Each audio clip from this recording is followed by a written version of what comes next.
Hi guys, welcome to my YouTube channel. Today I'm going to talk about Euclidean algorithm, and it's associated with modular arithmetic and linear congruences. So the general format of a linear congruence can be written as AX equals B mod N.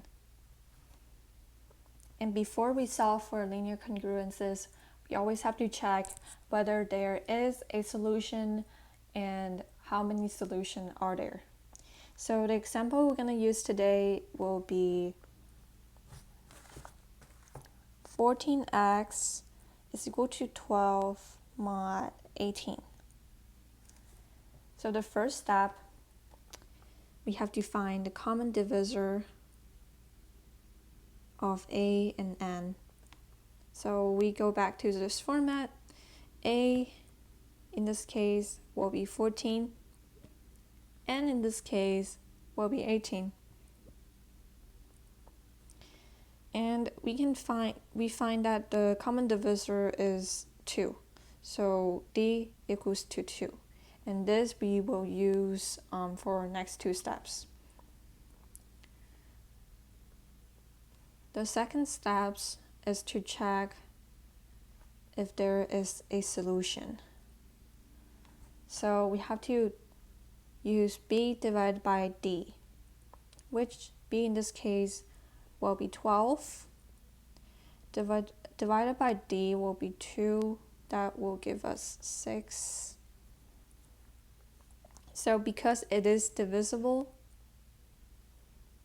yes, there is a solution.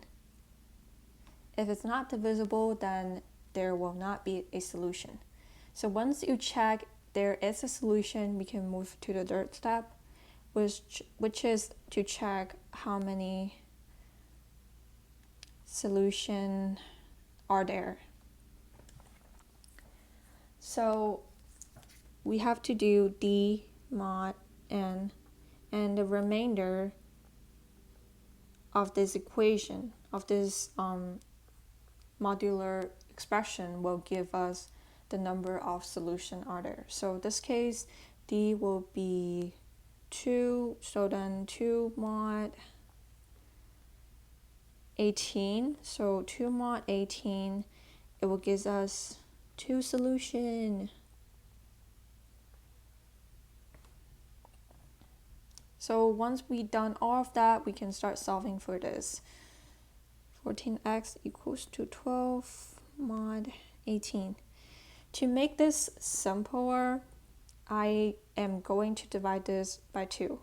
So then it will get us 7x equal to 6 mod 9. So the reason why I can simplify this to 9 is because 18 is divisible by 2. If the equation is 14x is equal to 12 mod 5, then when I divide it by 2, I just got 6x, 6 mod 5. So I will not change the 5 at all. I will just simply bring it down to there and just simply simplify these two numbers. Because 18 is divisible by this case, so then I can simplify to 9. And we can talk about it more later. And then right now, in order to solve this equation, we have to get rid of the 7 in front of the x. So how are we going to do that? We have to find the inverse of 7 in mod 9. So so on this step, we have to use the Euclidean algorithm to solve that. So we can just say that m is the inverse of 7. I'll just say that. And then we can write an equation that 7m equals to 1 mod 9, because when we multiply, because this two numbers should just simply be equal to 1, which will give us 1 mod 9 in this case. So that's why we rewrite equation like this. So then 7m move to here will be simply just plus 9n equal to 1. And then the fun part begins. We move the 9 here. 9 equals 7 to here. So 7 simply goes into 1 time and give us the remainder of 2. And then we move the 7 here, equals 2 times 3 plus 1. When we see the 1, we stopped.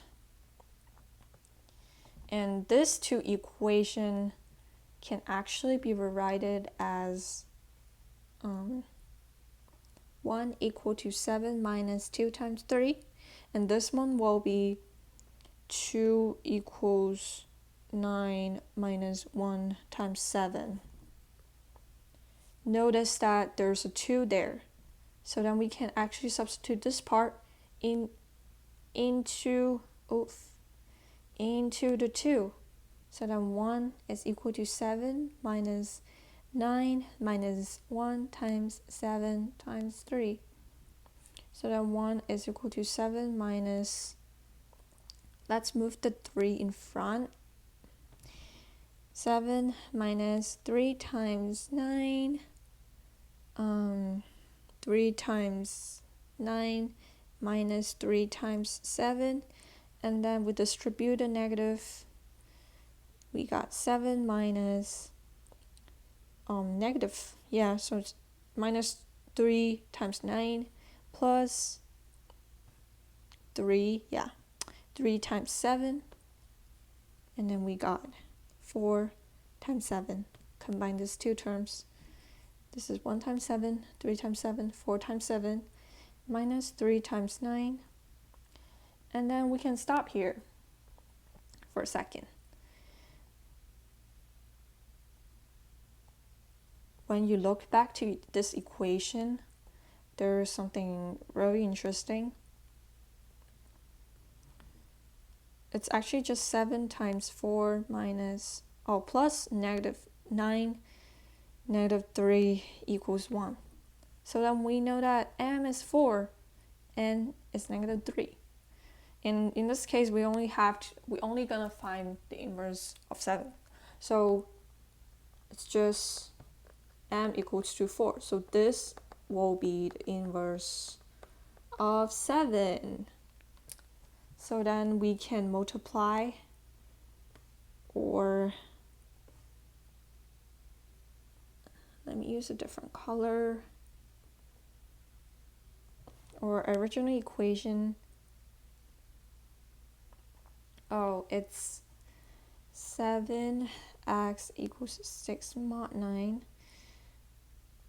We can multiply it by 4, so then it gives us 1, because 4 is the inverse of 7, so it gives us 1. And then we got x is equal to 24 mod 9, and we can simplify this. So 24 is 2 times 9 plus 6, so then x is equal to 6 mod 9. Remember in the beginning that we find that there is 2 solutions. So then we only find 1. So what we have to do, just simply add 9 to the front, so then you get x is equal to 6 mod 9 in the modular 9. And also when you add 9, it will be 15. So these are the 2 solutions that we got.